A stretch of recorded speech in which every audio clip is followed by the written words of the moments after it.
आम आदमी पार्टी के सांसद संजय सिंह को मिली जमानत। क्या अरविंद केजरीवाल को भी मिल सकेगी राहत? सबसे बड़ी खबर यह है कि आम आदमी पार्टी के राज्यसभा सांसद संजय सिंह को सुप्रीम कोर्ट से जमानत मिल चुकी है। अब इस खबर के बाद बहुत सारे सवाल उठने लगे हैं। सवाल यह है कि क्या संजय सिंह की ही तरह अरविंद केजरीवाल, मनीष सिसोदिया, के कविता को भी कोई राहत मिल सकेगी, या फिर इन सबको संजय सिंह की ही तरह 181 दिन या इससे ज्यादा इंतजार करना पड़ सकता है? आज ये बहुत सारे सवाल हैं जिनका जवाब ढूंढने की कोशिश करते हैं और आज की सबसे बड़ी खबर के साथ शुरू करते हैं बात चुनाव की। 181 दिन के बाद आखिर ऐसा क्या हुआ कि संजय सिंह को जेल से बाहर आने की इजाजत मिल गई, और आखिर क्यों ईडी ने इस बार इसका विरोध नहीं किया? ये सवाल आपके मन में जरूर होगा, और इसी सवाल का जवाब जानने के लिए संजय सिंह को मिली जमानत के साथ सुप्रीम कोर्ट की तरफ से सबसे अहम बात क्या कही गई है वो मैं आपको बताती हूँ। इस जमानत को मिसाल ना समझा जाए, ये सुप्रीम कोर्ट ने कहा। इसका मतलब ये है कि ये ना समझा जाए कि औरों को भी इसी तरह से राहत मिल सकती है। लंच के पहले और लंच के बाद दो कार्रवाई पूरी हुई। पहले लंच के पहले कोर्ट ने ये कहा कि भाई जैसा आर्गुमेंट चला है उस आधार पे संजय सिंह के खिलाफ कोई सबूत नहीं है, आप इस पे जो है इंस्ट्रक्शंस लेकर आइए और हमें बताइए कि आप क्या करना चाहते हैं, क्योंकि अगर हमने ऑर्डर में लिखा दिया कि इनके खिलाफ कोई केस नहीं बनता है तो आपके लिए ये नुकसानदेह हो सकता है। ईडी ने कहा कि जी हमें कोई ऑब्जेक्शन नहीं है और इनको बेल दे दी जाए, तो संजय सिंह को बेल दे दी गई है। संजय सिंह को माननीय सुप्रीम कोर्ट ने जमानत जो है दे दी है। सर, कोई कंडीशन भी लगाया गया है? कोई कंडीशन नहीं है। जो जमानत की राशि को लेकर जहां तक बात है और कितने जमानती होंगे उसके लिए जो है ट्रायल कोर्ट को बोला है वो निर्धारित करेगा। कोई रोक टोक नहीं है। ईडी ने इस बात का जिक्र जरूर किया था, लेकिन माननीय अदालत ने कहा कि पॉलिटिकल एक्टिविटीज को लेकर कोई भी बंदिश नहीं है। वो पॉलिटिकल पर्सन है, उनको पूरा हक है कि वो पॉलिटिकल एक्टिविटीज में पार्टिसिपेट करें। अब इन सब के बीच एक विडंबना ये है कि आम आदमी पार्टी के मुखिया यानी कि दिल्ली के मुख्यमंत्री अरविंद केजरीवाल खुद तो जेल में हैं, लेकिन इसी मामले में फंसे एक सांसद बाहर आ गए। अब संजय सिंह पर आरोप लगे क्या थे, थोड़ा और डिटेल से मैं आपको बताती हूँ। राज्यसभा सांसद हैं संजय सिंह, जो कि 181 दिन तक जेल में रहे। ईडी की चार्जशीट में संजय सिंह का नाम सामने आया था 4 बार। अब मीडिया रिपोर्ट से कहती हैं कि इसी मामले में ईडी की ओर से अभियोजन जो शिकायत दायर की गई थी उसमें संजय सिंह का नाम एक आरोपी व्यवसायी दिनेश अरोड़ा के बयान में सामने आया था। दावा यह किया गया कि अरोड़ा ने एजेंसी को यह बता दिया कि सबसे पहले उसकी मुलाकात संजय सिंह से ही हुई थी और जिनके जरिए वो मनीष सिसोदिया तक पहुंचा, यानी कि मनीष सिसोदिया से मुलाकात हुई। अब आम आदमी पार्टी के लिए गलत तरीके से फंड जुटाने का आरोप भी संजय सिंह पर लगा। अरोड़ा के हवाले से दावा यह भी किया गया कि उसने संजय सिंह के अनुरोध पर कई रेस्टोरेंट मालिकों से बात की और पार्टी के फंड कलेक्शन के लिए भारी रकम का इंतजाम किया। अब आपको ये भी बता दूं कि अभी ताजा जेल में गए केजरीवाल की उम्मीदें इस खबर के बाद तो बढ़ चुकी हैं और बाकी नेताओं की भी।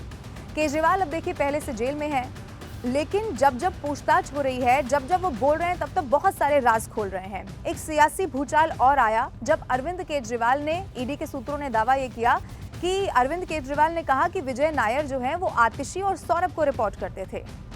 फिर क्या था, जैसे ही ये खबर सामने आई उसके बाद आतिशी ने बहुत गंभीर आरोप लगाए भारतीय जनता पार्टी पर, इसे साजिश करार दिया। ये तक कह दिया कि अब उनके यानी कि खुद के आतिशी के साथ 4 और नेता हैं जिन्हें गिरफ्तार करने की कोशिश की जा रही है, तैयारी की जा रही है, जिसमें राघव चड्ढा भी शामिल है। आतिशी ने क्या कहा पहले वो सुनिए। भारतीय जनता पार्टी ने मेरे एक बहुत व्यक्तिगत करीबी व्यक्ति के माध्यम से मुझे भारतीय जनता पार्टी ज्वाइन करने के लिए अप्रोच किया। मुझे ये कहा गया कि या तो मैं भारतीय जनता पार्टी ज्वाइन कर लूं, अपना पॉलिटिकल करियर बचा लूं, अपना पॉलिटिकल करियर बढ़ा लूं, और अगर भारतीय जनता पार्टी नहीं ज्वाइन करी तो आने वाले 1 महीने में ईडी द्वारा मुझे गिरफ्तार कर लिया जाएगा। ये एक मेरे बहुत करीबी व्यक्ति के माध्यम से मुझे बताया गया।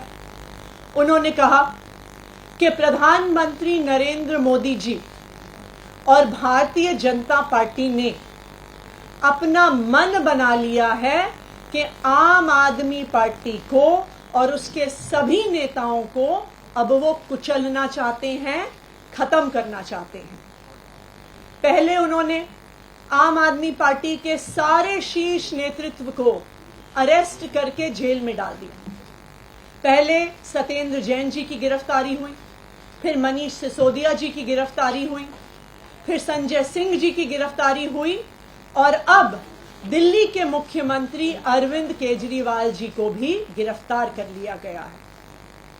अब भारतीय जनता पार्टी का ये इरादा है कि आने वाले 2 महीने में लोकसभा चुनाव से पहले वो आम आदमी पार्टी के 4 और नेताओं को गिरफ्तार करने वाले हैं।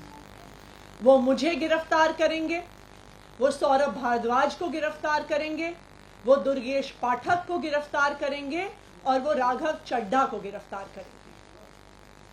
भारतीय जनता पार्टी ने ये उम्मीद करी थी कि अरविंद केजरीवाल जी की गिरफ्तारी के बाद आम आदमी पार्टी बिखर जाएगी, आम आदमी पार्टी टूट जाएगी, आम आदमी पार्टी का मोरल डाउन हो जाएगा।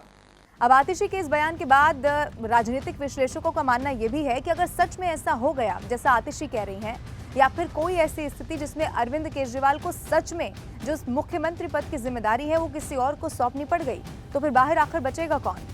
ये जरूर वक्त के साथ पता चलेगा, लेकिन ये बात तो तय है कि आम आदमी पार्टी अब इसे ऐसे भुनाने वाली है जैसे कोई जंग है जिसे फतेह कर ली हो। और मैं आपको फिर से बता दूं कि जब अरविंद केजरीवाल से पूछताछ हो रही है, हालांकि अब बहुत सारी खबरें निकलकर सामने आ रही हैं, लेकिन आतिशी और सौरभ भारद्वाज का नाम इसमें सामने आना, इसका मतलब ये है कि अरविंद केजरीवाल के जेल में रहते हुए बाहर अगर ज्यादा कोई, चाहे वो सरकार पर मुखर होने की बात हो या आम आदमी पार्टी का स्टैंड रखने की बात हो, अगर कोई मुखरता से इस वक्त कर पा रहा है तो वो 2 ही नाम है, जिस एक आतिशी हैं और एक सौरभ भारद्वाज हैं। लेकिन आतिशी ने बहुत गंभीर आरोप भी लगा दिया है।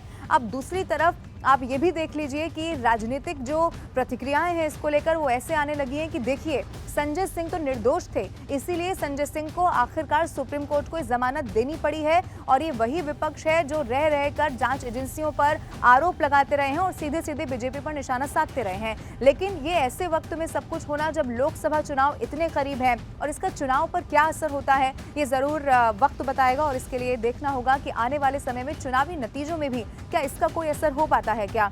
लेकिन ऐसी हर खबर के लिए न्यूज़ 18 इंडिया के YouTube चैनल को अगर अभी तक भी आपने सब्सक्राइब नहीं किया है तो अभी कर लीजिए, और ये वीडियो आपको कैसा लगा कमेंट करके ज़रूर बताइए।